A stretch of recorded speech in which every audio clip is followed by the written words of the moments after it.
des comptes, donc là on paye en tant que propriétaire d'entreprise, on paye en tant que patron, matière brute, TVA, taxes, enfin tout ce que vous voulez. On paye, on paye aussi des employés, hein, donc voilà. Et les employés, eux payent pour l'entreprise, payent pour le patron, voilà.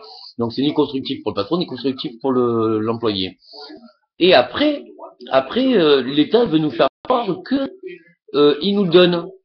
Donc, est-ce que c'est comme dans l'entreprise, c'est-à-dire si c'est valable à petite échelle, est-ce que c'est valable à grande échelle? Donc à petite échelle, on produit bien plus que ce qu'on a, hein, parce que sinon c'est l'entreprise qui meurt. Ah, donc il y a une équation bien différente, c'est-à-dire que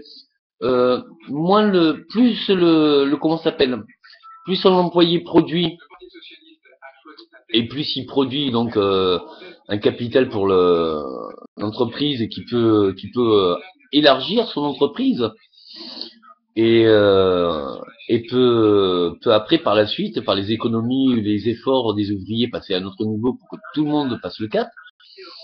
Parce qu'en fait voilà quoi, hein, c'est même si tu gagnes un petit peu, si tu gagnes un petit peu mais tout le temps, tu gagnes à long terme. Donc du coup est-ce qu'on peut gagner pour les patrons? Est-ce qu'on peut gagner pour les ouvriers? Est-ce qu'on peut gagner pour l'État? Oui, il est possible, mais maintenant, si on se tire tous les uns dans les autres, c'est pas possible. Et après, voilà. Là, on nous veut dire, voilà, on rallonge la cotisation, mais on rallonge la cotisation, et là, on perd en comment ça s'appelle? On perd en retraite. Donc, c'est-à-dire, on finance plus, et on a moins. Alors, c'est carrément incohérent. Non, mais c'est calculé. Bon. Alors oui, moi j'avais proposé à rallonger, c'était pas pour rallonger le travail, c'est pour dire, voilà, à partir de 55, 60 ans, ou 50, on va dire, voilà, 57 ans, hein, c'était bien 57 ans ou 58, on peut passer à de ouvriers qualifiés et expérimentés, à justement ouvriers expérimentés, pouvant, pouvant passer à maintenant qu'il a la maîtrise, à la transmission hein, aux jeunes. Donc les jeunes financent pour les vieux et justement il y a le plus, c'est que voilà le vieux peut donner toute l'expérience qu'il a, aussi bien sur le métier que sur l'entreprise et sur les conditionnements, enfin sur tout.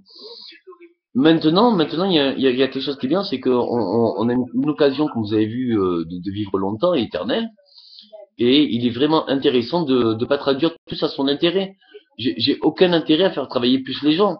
Mais maintenant, tant qu'on est actif, c'est-à-dire tant qu'on s'intéresse à vouloir produire, à vouloir faire quelque chose, eh bien, oui, un vieux heureux vit longtemps, un vieux malheureux, il lui reste pas longtemps à vivre. Et est-ce qu'on peut bichonner nos vieux? Ben alors ça, c'est magnifique. Moi, je suis encore jeune, mais je les adore, mes vieux. C'est bien plus important. Et puis pourquoi? Parce que même si je suis fort au jour d'aujourd'hui, je me doute bien qu'un jour je serai fatigué et que si je donne cet exemple à mon fils, peut-être qu'il suivra bien qu'il y a toujours un problème de génération, hein, d'opposition, besoin d'identité, hein, de refaire tout le chemin à zéro. Donc du coup, ouais, je pense qu'il y a une grande chance hein, si on voit le bien commun, quoi. Donc euh, voilà, il faut regarder le pour et le contre. Qu'est-ce que l'État nous donne? Est-ce que c'est un secret d'État pour une évolution technologique, pour un armement, une défense, une attaque? Je crois que les gens ils en ont plus rien à foutre de ça, et surtout je crois qu'on le veut pas quoi.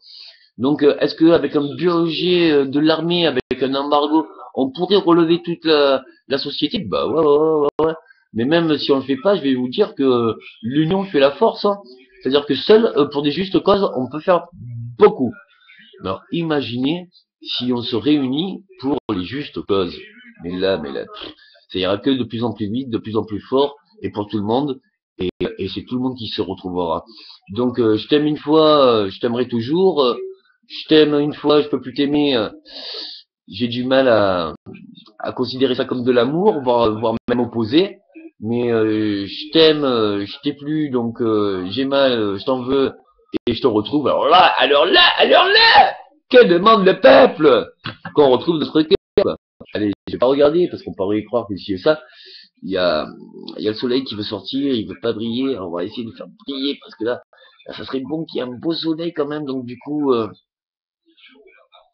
est-ce qu'on le fait briller on va attendre, hein, il faut se calmer un petit peu, il y a un peu de tension, et puis saluons les, l'opposé, et félicitons ce grand challenge, force, souplesse, on dira efficacité, efficacité.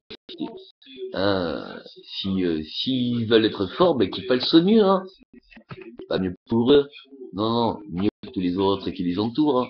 Mais un réel plaisir et pouvoir de donner pour le plus petit. Oh là là là là. Mais ça, bon, l'avenir nous le dira.